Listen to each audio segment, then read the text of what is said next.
አብ ወወልድ ወመንፈስ ቅዱስ አህዱ አምላክ አሜን። የተወደዳችሁና የተከበራችሁ የዩቲዩባችን ተከታታዮች እንደምን ቆያችሁ? ገዳመ ቆሮንቶስ ዋሻ ቅዱስ ሚካኤል ዛሬ ስለዚህ ታላቅ ገዳም እንነግራችኋለን። አብራችሁን ቆዩ። ገዳመ ቆሮንቶስ ዋሻ ቅዱስ ሚካኤል በሰሜን ሸዋ ሰላሌ ሀገረ ስብከት በወረጃ አርሶ ወይም ጎሃ ጽዮን ወረዳ የሚገኝ ሲሆን ከአዲስ አበባ በስተሰሜን መውጫ ወደ ጎጃምና ጎንደር በሚወስደው መስመር 191 ኪሎ ሜትር ርቀት ላይ ይገኛል። ይህም ከጎሃ ጽዮን ከተማ ቁልቁለታማውንና ጠመዝማዛውን የአባይን በረሃ መንገድ ጀምረው 6 ኪሎ ሜትር ያህል እንደተጓዙ ከዋናው የመኪና 5 ሜትር ያህል ገባ ብሎ ይገኛል። ገዳመ ቆሮንቶስ ዋሻ ቅዱስ ሚካኤል በአካባቢው ካሉት ጥንታውያን አብያተ ክርስቲያናት ውስጥ በተፈጥሮ ዋሻ ውስጥ የሚገኝ ሲሆን ከትግራይ እስከ ሸዋ ከሚገኙት የሸዋ ገዳማትና አብያተ ክርስቲያናት መካከል አንዱ ነው። የዋሻው ቁመት ወይም ከፍታ ከመሬት እስከ ድንጋዩ ጣሪያ ድረስ ያለው 2 ሜትር ሲሆን ወደ ውስጥ በገቡ መጠን ቁመቱ ወይም ከፍታው እየጨመረ ይሄዳል። የቤተ ክርስቲያኑ ወርድ ወይም ርዝመቱ ከዋሻው መግቢያ ላይ 18 ሜትር ሲሆን ወደ ውስጥ በሄዱ ቁጥር ወርዱ እየጨመረ ይሄዳል። የቤተ ክርስቲያኑ የድንጋይ ጣሪያ ወጣ ገባነት ያለው ከመሆኑም በላይ ከውስጥ ሆነው ወደ ላይ ሲመለከቱት የሚወድቅ ስለሚመስል በጣም አስፈሪ ነው። የቤተ ክርስቲያኑን ውስጣዊ ይዘት በተመለከተ ከቅድስት በኋላ 2 ክፍሎች ሲኖሩ አንደኛው ክፍል ለቤተ ክርስቲያኑ አገልግሎት የሚሰጥ ሲሆን ሌላኛው ውስጠኛው ክፍል ግን አያገለግልም። በዚህ አገልግሎት በማይሰጠው ክፍል ውስጥ ሆኖ ዋሻውን ወደ ውስጥ በመመልከት ዋሻው ወደ ውስጥ ርቀት ያለው መሆኑን መገመት ይቻላል። ከቅድስት ቀጥሎ መቅደስ የሚገኝ ሲሆን ከዚያ ወደ ውስጥ በ10 ሜትር ርቀት ላይ ቤተልሔሙ ይገኛል። ከቤተልሔሙ ቀጥሎ በጣም ሰፊ የሆነ ጨለማ የነገሰበት ቦታ ይገኛል። በዚህም ቦታ አስፈሪ የሆኑ አውሬዎች እንደ ዘንዶ፣ እባብ፣ ነብር የመሳሰሉት እንደሚገኙበት የአካባቢው ነዋሪዎች ይናገራሉ። የዋሻው ውስጣዊ ርቀት ምን ያህል እንደሆነ እስከ አሁን በትክክል አልተረጋገጠም። የገዳመ ቆሮንቶስ ዋሻ ቅዱስ ሚካኤል ቤተክርስቲያን የተመሰረተው በ4ኛው መቶ ክፍለ ዘመን እንደሆነ ቦታው ላይ ደርሰን ያገኘናቸው መረጃዎች ያሳያሉ። በገዳሙ ስም የታተመው ገዳመ ቆሮንቶስ ዋሻ ቅዱስ ሚካኤል ቤተክርስቲያን አጭር ታሪክና የጠበሉ ገቢረ ተአምራት የሚለው መጽሐፍም ይህንኑ ያስረዳል። እርሱም ጌታችን መድኃኒታችን ኢየሱስ ክርስቶስ በተወለደ በ4ኛው መቶ ክፍለ ዘመን በነገሱት በሁለት ወንድማማቾች በአብርሃ ወአጽብሃ ዘመነ መንግስት ነው። በኢትዮጵያ የክርስትና ሃይማኖት እንዲስፋፋ አብያተ ክርስቲያናትን በማነጽና ገዳማትን በመገደም ዛሬ ላይ ቅዱሳት ቤተክርስቲያን የቀደሙት አባቶች ድንቅ ጥበብ ማሳያና የታሪክ ማህደር ሆኖ በዓለም ዝናዋ እንዲታወቅ ካደረጓት መካከል እነዚህ 2 ወንድማማቾች ቅዱሳን ነገስታት ተጠቃሾች ናቸው። የክርስትና ሃይማኖት ብሔራዊ ሃይማኖት እንዲሆን በማድረግም ለቤተ ክርስቲያን ትልቅ ባለውለታ ናቸው። ከሊቀ ጳጳሱ ከአባ ፍሬምናጦስ ወይም አባ ሰላማ ከሳቴ ብርሃን ጋር በመሆን በኢትዮጵያ ክርስትና እንዲስፋፋና ለዓለም ሁሉ እንዲያበራ አድርገዋል። እነዚህ 2 ወንድማማቾች ነገስታት በአክሱምና በመላዋ ትግራይ አውራጃዎች በርካታ አብያተ ክርስቲያናትን ከተከሉ በኋላ ወደ ወሎ ምድር ሂደው በአማራ ሳይንት ተድባበ ማርያምን ተከሉ። አባይንም ተሻግረው ወደ ጎጃም ምድር በመሄድ መርጦ ማርያምን፣ ጣና ቂርቆስንና በጣና ሐይቅ ውስጥ የሚገኙትን ገዳማትን መሰረቱ። ከዚያም በኋላ የአባይን ወንዝ በድጋሚ ተሻግረው ወደ ሸዋ ምድር በመምጣት የበረሃውን ዳገት ሊጨርሱ ጥቂት ሲቀራቸው ይህ ዋሻ ከሚገኝበት ስር ከሜዳው ላይ ከነሰራዊቶቻቸው ሰፈሩ። የካህኑ የአዛሪያስ ወገኖች ካህናት የጻድቃንን፣ የሰማዕታት፣ የመላእክትን፣ የጌታችንን ጽላቶች ይዘው እግዚአብሔር በወደደው ቦታ ላይ እየተከሉ ያልፋሉና ይህንም ታሪካዊ ዋሻ ልዑል እግዚአብሔር ይመለክበት ዘንድ የመረጠውና ያዘጋጀው መሆኑን በሕልም የእግዚአብሔር መልአክ ቅዱስ ሚካኤል ተገልጾ ነገራቸው። በመልአኩም እርዳታ ቦታው ወይም ዋሻው በመጀመሪያ በኢትዮጵያ ጳጳስ በአባ ሰላማ ከሳቴ ብርሃን ተባርኮ የቅዱስ ሚካኤልን ጽላት በዚሁ ዋሻ ውስጥ አስገቡ። ቦታውንም አክብረው ቀድሰው ቤተክርስቲያኑን የሚያገለግሉ ካህናትንና ዲያቆናትን መድበው ለመገልገያ የሚሆኑትን ነዋየ ቅድሳትን ሰጥተው ለካህናቱና ለዲያቆናቱ መተዳደሪያ የሚሆናቸውን ርስት ጉልት በስፋት ከልለው በቀዝቃዛው ዳገቱን ለመውጣት ስላሰቡ ማልደው ተነሱ።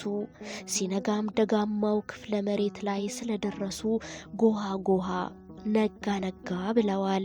የጥንታዊት ደብር ጎሃ ጽዮን ቅድስት ማርያም ቤተክርስቲያን ታሪክ ከዚህ ይጀምራል።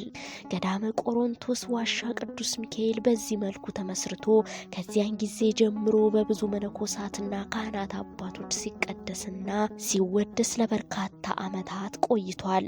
በተለይም በ12ኛው መቶ ክፍለ ዘመን ጀምሮ የክርስትና ሃይማኖት በሸዋ ጠቅላይ ግዛት ሙሉ በሙሉ ተስፋፍቶ እስከ 13ኛው እና 14ኛው መቶ ክፍለ ዘመን በጣም ተጠናክሮ ነበር።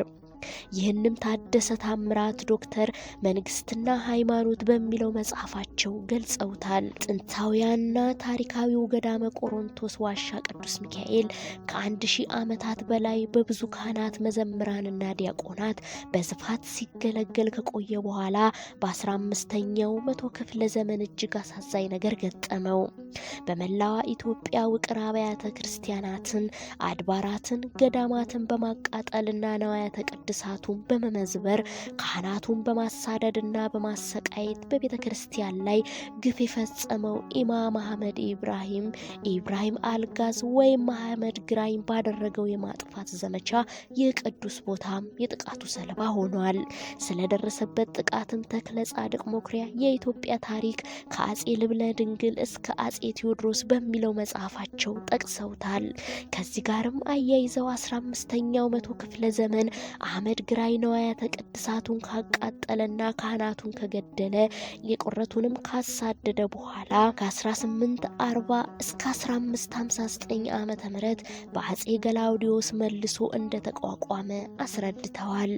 ገዳመ ቆሮንቶስ ዋሻ ቅዱስ ሚካኤል በአጼ ገላውዲዮስ መልሶ ከተቋቋመ በኋላ አሁን በድጋሚ ምክንያቱ በምን እንደሆነ በውል ባይታወቅም ቅርሶቹ ተዘርፈዋል፣ ነዋያተ ቅድሳቱ ተመዝብረዋል።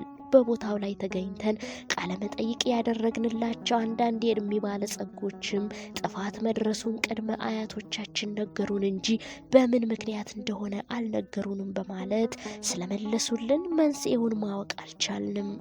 ይሁንና በ1898 ዓመተ ምህረት በወረጃ አርሶ ወረዳ የተሾሙት ደጃዝማች ላየህ በዚህ ወረዳ ውስጥ በአህመድ ግራኝ የወደሙትን የተመዘበሩትንና ጥፋት የደረሰባቸውን አድባራትና ገዳማት መልሰው አቋቁመዋል።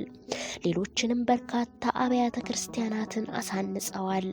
ገዳመ ቆሮንቶስ ዋሻ ቅዱስ ሚካኤልንም የነበረው አገልግሎት እንዲቀጥል ብዙ ካህናት መነኮሳትንና ዲያቆናትን በማምጣት ወደ ነበረበት መልሰውታል። ደጃዝማች ላየህ ካረፉ በኋላ እስከ ኢጣሊያ ወረራ ድረስ የወረጃ አርሶ ወረዳ ገዢ የነበሩት ሁሉ ለዚህ ጥንታዊ ታሪካዊ ቦታ ልዩ ትኩረት መስጠት ክብሩ ተጠብቆለት ቆይቷል። ከዚህ ጋርም ተያይዞ ከዚሁ ጥንታዊ ገዳም በቅርብ ርቀት በምትገኘው በጥንታዊት ደብር በጎሃ ጽዮን ቅድስት ማርያም ቀስ በቀስ የአብነት ትምህርት ቤት በመቋቋሙ ብዙ ደቀ መዛሙርትንና አገልጋይ ካህናትን ማፍራት ተችሏል።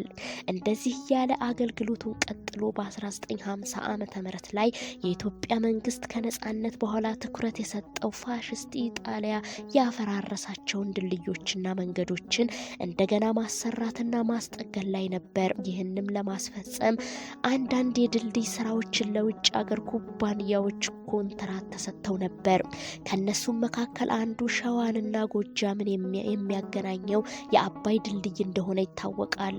ኮንትራትም የተሰጠው ለኢጣሊያ ኩባንያ ለሴኞር ቤርስ ነበርና በሚሰራበት ወቅት ውስብስብ ችግር እንደገጠመው ይነገራል። በተለይም ከጎጃምና ከሸዋ የሚዘረጋው ብረት ከመሃል ላይ ሊገናኝለት ባለመቻሉ በጣም ተቸገረ። የአካባቢው ነዋሪ ህዝበ ክርስቲያኖችም የቅዱስ ሚካኤልን ተራዳኢነት ያውቃሉና ለዋሻ ቅዱስ ሚካኤል ቢሳል ስዕለቱን እንደሚሰማው ይነግሩታል። እርሱም እንደተባለው ወደዚሁ ቅዱስ ስፍራው መጥቶ ለቅዱስ ሚካኤል ስዕለት ተስሎ ወደ ስራው ተመለሰ። ወዲያው አልገናኝ ያለው ብረት እንደ ቦምብ ፈንድቶ በሚደንቅ ሁኔታ ተገናኝቶ ስራው የተቃና ሆኖለታል። ያ ቀደም ብሎ አልገናኝ ያለው ከወዲያና ወዲህ የነበረው ብረት ሲገናኝ እንደ ቦምብ ሲፈነዳ እስከ ላይ እስከ ደጋው ድረስ እንደተሰማ ያነጋገርናቸው የእድሜ ባለጸጋዎች አባቶች አውግተውናል። ጣሊያናዊው መሐንዲስም ስዕለቱ ሰምሮለት ስራው ስለተቃናለት ንጉሠ ነገሥት አፄ ኃይለ ሥላሴ በ1950 ዓ.ም የአባይን ድልድይ መርቀው ከከፈቱ በኋላ የገባውን ቃል ለመፈጸም ወዲያውኑ ወደ ገዳሙ አቀና።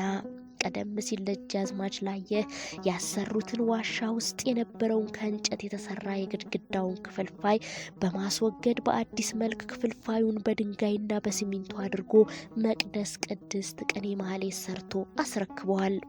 በዚህ ጊዜ አስደናቂ ነገር ተፈጽሟል። ይህን ስራ ለመስራት ውስጡን በሚያስቆፍርበት ጊዜ ጥንታዊ የቅዱስ ሚካኤል ጽላት ተገኝቷል።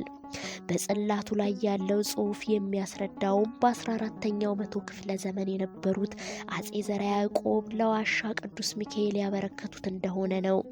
ጽሑፉም ዝጽላት ዘአፄ ዘርዓ ያዕቆብ ውእቱ የሚል ነው።